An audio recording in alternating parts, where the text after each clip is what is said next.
Hello hello. கடலுக்கு அலையழகு, காட்சிக்கு மலையழகு, மயிலுக்கு இறகழகு, மலருக்கு இதழழகு. ஒரு பட்டிமன்றம் என்றால் நடுவர் அழகு. இப்படி அழகுக்கு அழகாக வீட்டிருக்கின்ற நடுவர் அவர்களே, நான் அழகு. உண்மையிலே நீங்க தாங்க அழகு. என் மனைவி நம்பர் தாங்க, போன் அடிச்சு சொல்லுங்க. எந்த மனைவியும் தன்னுடைய கணவனை அழகு என்று பொது இடங்களில் சொல்ல மாட்டார்கள். நாங்கள் உங்களுடைய உடல் அழகை சொல்லவில்லை. இன்றைக்கு தமிழகத்தில் எந்த பாட்டாக இருந்தாலும் சுதி சுத்தமாக பாடக்கூடிய ஒப்பற்ற ஒரே நடுவர் நீங்க தான் என்கின்ற பெருமையை நாங்கள் சொல்லுகின்றோம்.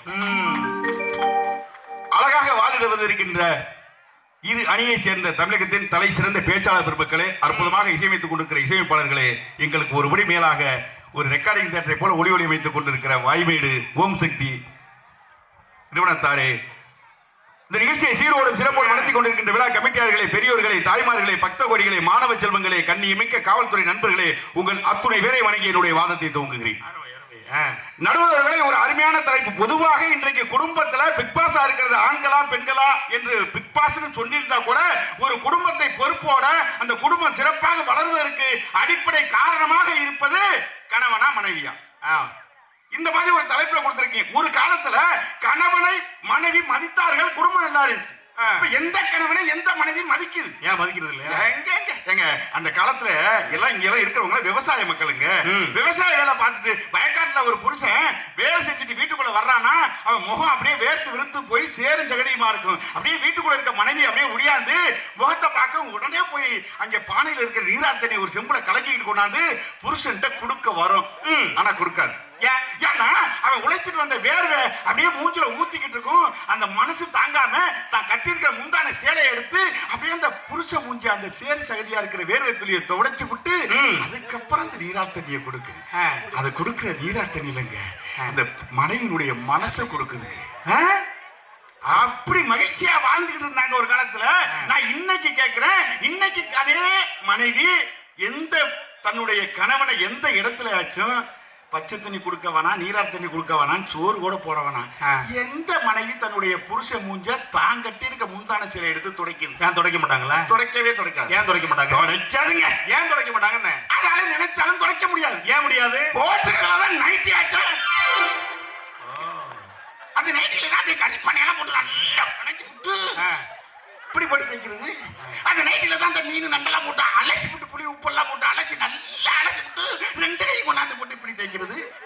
அதெல்லாம் புள்ள ஆயிட்டு அந்த கையை கொண்டாந்து இங்கே தைக்கிறது. இந்த சமைக்கிற போற நேரத்தில் பெண்களுக்கு எல்லாம் பாத்தீங்கன்னா அப்படியே வேர்த்து விடுறது, சளி வந்துடும் மூக்குல. அடுப்படியிலே சளி வரும். அந்த சளியை அப்படியே கையால பிணைஞ்சி அதை அடி நைட்டில பிணைஞ்சு விட்டு அதை கொண்டாந்து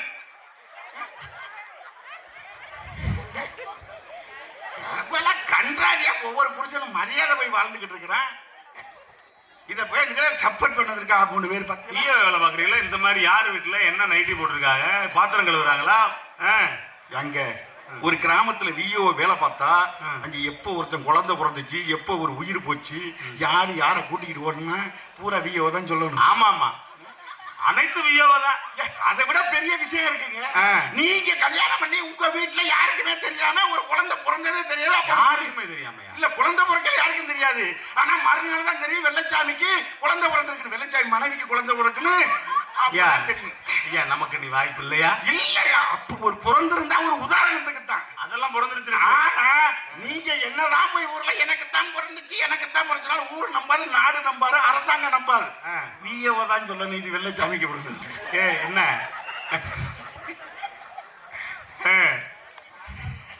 இல்ல, இப்படி எல்லாம் வாழ்ந்து மனைவிகள் ஒரு பொறுப்புலாதெல்லாம் எவ்வளவு 500 ரூபாய் காசு கொடுத்துட்டு வருவேன். அது எல்லாம் வேற 500 ரூபாயா?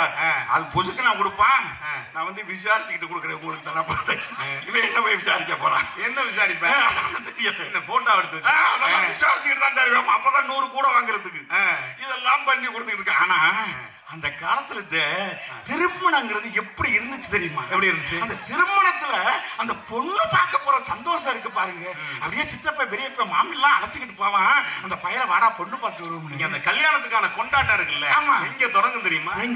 கல்யாண பொண்ணு கண்ணான கண்ணு கொண்டாடி வரும் வளையல், அம்மா பூவோடு வருமே புட்டோடு வருமே சிங்கார தங்க வளையல். கல்யாண பொண்ணு கண்ணான கண்ணு கொண்டாடி வரும் வளையல், அம்மா பூவோடு வருமே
சோதாக வந்த வளையல் கல்யாண பொண்ணு கண்ணான கண்ணு கொண்டாடி வரும் வளையல் அம்மா பூவோடு வருமே புண்ணோடு வருமே சிங்கார தங்க வளையல் அங்க துவங்கம். அங்கதான் இப்ப எவ்வளவு ஒரு கல்யாணத்தால எங்க சித்தப்பாரு குடும்பமே அழிஞ்சு வச்சுங்க. சித்தப்பாருக்கு ஒரே ஒரு பையங்க நல்ல கடையில வேலை பார்த்துக்கிட்டு சம்பளம் வாங்கிட்டு குடும்பம் கொஞ்சம் கொஞ்சமா செருக சேர்த்து 2 மாதம் நிலம் வாங்கி வீடு வாசல கொஞ்சம் நல்லா கட்டிக்கிட்டு இருந்தாங்க. ஒரு கல்யாணம் பண்ண போனாங்க. அந்த ஊர் பெண்கள் சேர்ந்துச்சு, முடிஞ்சு வச்சு. ஏன் என்னாச்சு? ரோட்ல பிச்சை எடுத்துக்கிட்டு இருக்கேன். ஏன் என்னாச்சு? ஏங்க கல்யாணம் பண்ணா அந்த சேலை எடுக்கிறதுக்கு சேலை சட்டை சாக்கெட்டு தைக்கிறது சேலை எடுக்கிறதுலயே பாதி சொத்து அடிச்சு விட்டாங்க எங்க சித்தப்பன். என்ன சொல்றீங்க? ஆமாங்க. இப்ப ஜவுளி எடுக்க போவாங்க, பொண்ணு பார்க்க போறது ரைட்டு, அப்புறம் நிச்சயம் பண்ண போடுவாங்க. அந்த செலவெல்லாம் நார்மலா நடக்கிறதா எல்லாருக்கும் தெரிஞ்ச விஷயம் நடக்கும்.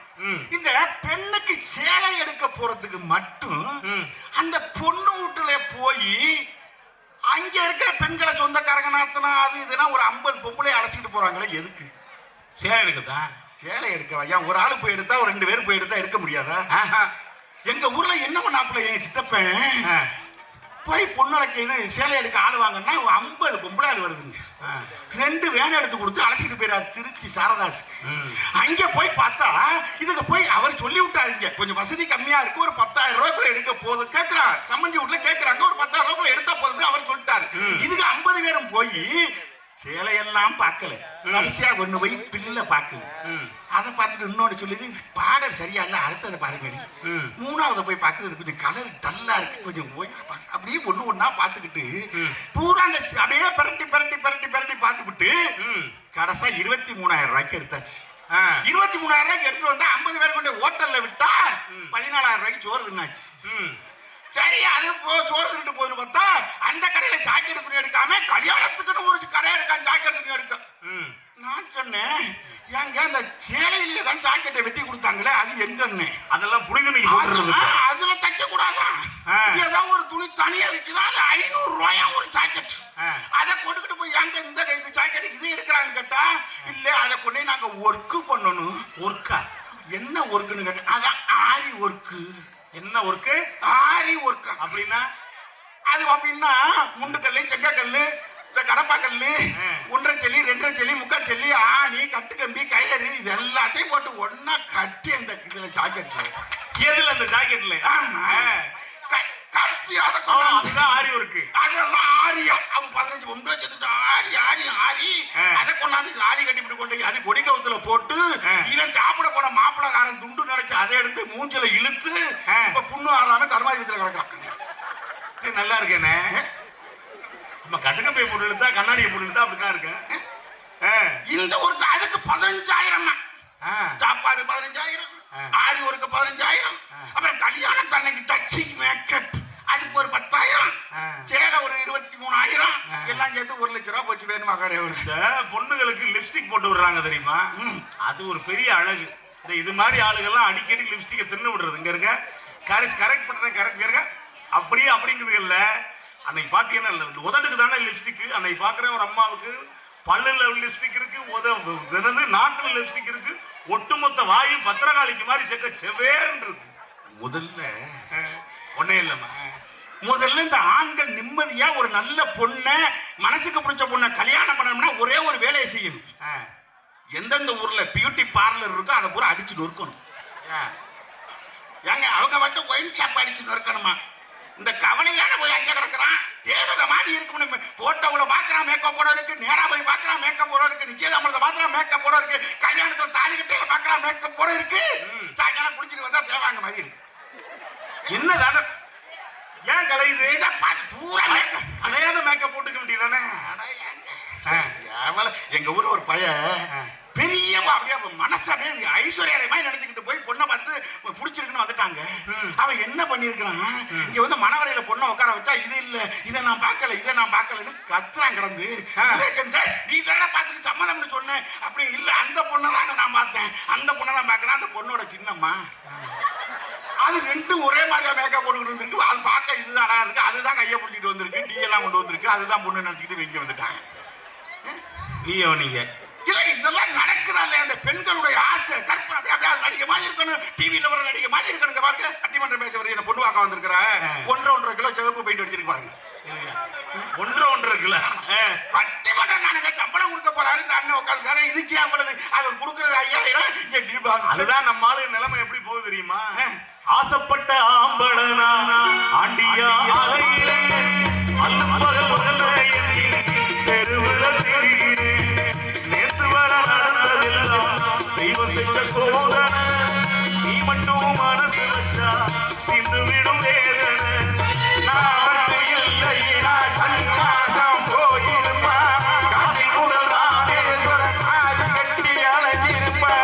மங்களத்தை பெற்றவனே உன் மனச மாத்திக்கடா. மங்களத்தை பெற்றவனே உன் மனச மாத்திக்கடா. ஏதோ என் கதையை கேள் தாய் குலமே. ஆமா தாய் குலமே. ஆமா தாய் குலமே.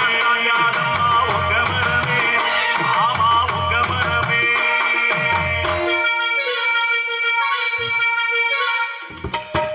கை இருக்காது. அன்னைக்கெல்லாம் மனிதன் அப்படியே மகிழ்ச்சியா வாழ்ந்தான், கணவன் மனைவி சந்தோஷமா வாழ்ந்தான். அப்படின்னா காரணம் என்ன தெரியுமா? இந்த மனசுக்கு பிடிச்ச சொந்தக்காரன் போய் அண்ணன் தம்பி போய் மாமன் மச்சான் மட்டும் பொண்ணை பார்த்து அதை எடுத்து வச்சாங்க. அதுலயும் அந்த பொண்ணு பார்க்க போறது சொன்னல ஒரு படத்துல, வியட்நாம் வீடுங்கிற ஒரு படத்துல அண்ணனும் தம்பியும் அண்ணனுக்கு தம்பி பொண்ணு பார்க்க போவான், தம்பிக்கு அண்ணன் பார்க்க போவாங்க. அவங்க பார்த்துட்டு வந்து வியட்நாம் வீடு இல்ல, படித்தால் மட்டுமா தப்பா சொல்லிட்டேன். ஏன்னா ஸ்பீடா போயிட்டு இருக்க மாதிரி இல்லையா அதை சொல்லிட்டு மாறி இருந்தானே லெஃப்ட்ல போயில ரைட்ல எனக்கு கொடுக்கிற டயனுக்கு 20 நிமிஷத்துக்குள்ள முடிக்கணுங்கிறிய அந்த 20 நிமிஷத்துக்குள்ள நான் அவ்வளவையும் கட்சியா என்னுடைய நியாயத்தை கூட சொல்லி ஆகணுமா? ஆமா உங்க நியாயத்தை சொல்லி ஆகணும். அதுல அந்த பொண்ணை பார்த்துட்டு வந்து அண்ணன் தம்பி குளத்துல குளிச்சுக்கிட்டு இருக்கையில அந்த கல்யாணம் பொண்ணு பார்த்த நினைவுகளை பத்தி பாடுவான் பாருங்க. டிஎம்எஸ் பிபி ஸ்ரீனிவாசன், நீங்க டிஎம்எஸ் பாருங்க, நான் டிஎம்எஸ்.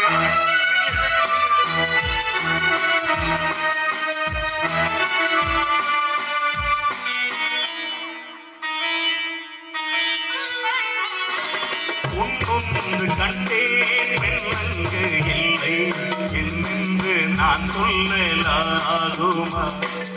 ஏனென்று நான் சொல்ல வேண்டுமா?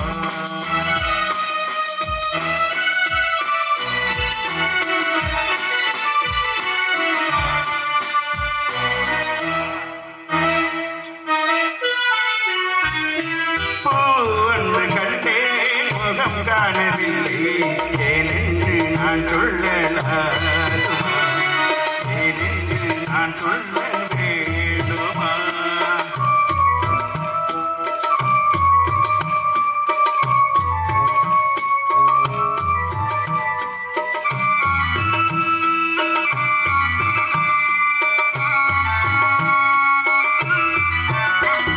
நான் பார்த்த பெண்ணை நீ பார்க்கவில்லை.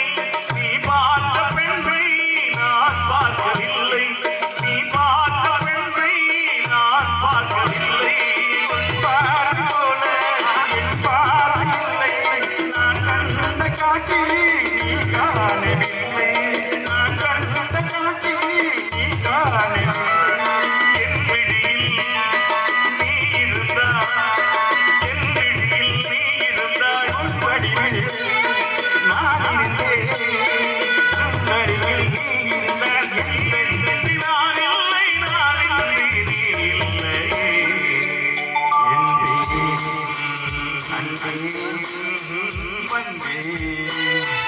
ஒன்னொன்று கண்டேன் என்னெங்கு இல்லை என்னென்று நான் சொல்லலாகுமா? ஏனென்று நான் சொல்ல வேண்டுமா?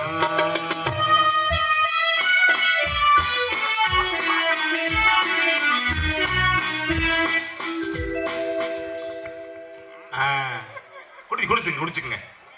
ஏன்னா பொண்ணு பார்க்க போனா தண்ணி குடிச்சே ஆகணும். ஆமா, மனசு ஏக்கங்க. ஒரு சில பேர் முன்னாடியே போயிடுறாங்க, பொண்ணு பார்க்க முடியாது. சரி, இப்படியெல்லாம் அந்த காலத்துல கல்யாணம் பண்ணி சண்டை சச்சரவு இல்லாம 100 ஆண்டு காலம் வாழ்ந்தாங்க.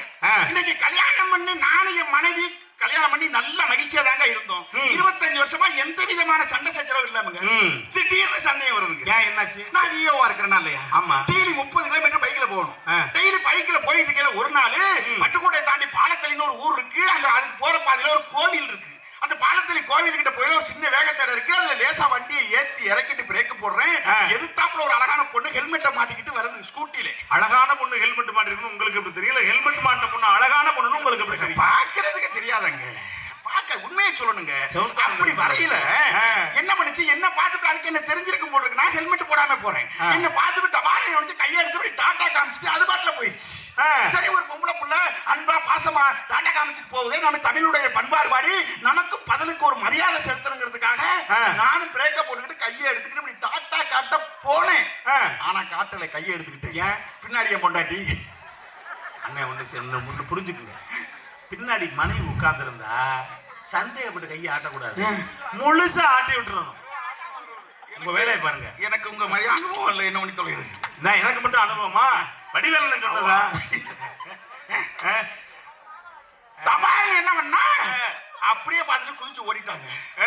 குதிச்சு ஓடியா இங்க வா வாங்குறேன். அவ யாரு யாருங்கிறா தெரியலையா? தெரியலையா உனக்கு? தெரியாம தான் இந்த ஆட்டை ஆட்டிட்டு போறாள. அவளுக்கு ஹெல்மெட் போடாம இருக்கல, அதனால என்ன தெரிஞ்சிருக்கிறீ? அவ யாருன்னு எனக்கு தெரியாதுங்கிறேன். கோச்சிக்கிட்டு அவ பாட்ட போய் ஏறிட்டா. எந்த லிப்ஸ்டிக் பஸ் வரும், ஏறி ஓடிட்டா. அப்புறம் நேரா வீட்டுக்கு போயிட்டா. நான் வேலைக்கு அதான லிப்ஸ்டிக் பஸ், அது பெண்கள் மட்டும் ஏறுவது. தப்பி தவிர இது பாத்துக்கணும். நமக்கு துணைக்கு ஆம்பளை அதுக்கான பாத்து ஏறணும். அந்த பஸ்ல மட்டும் ஒத்தையா போய் ஏறி மாட்டிக்கிறாரு. நீ பட்டுக்கோட்டையில் ஒரு கிளவனை போட்டு 4 கிளவி அடிச்சு கீழே தள்ளிடுச்சு.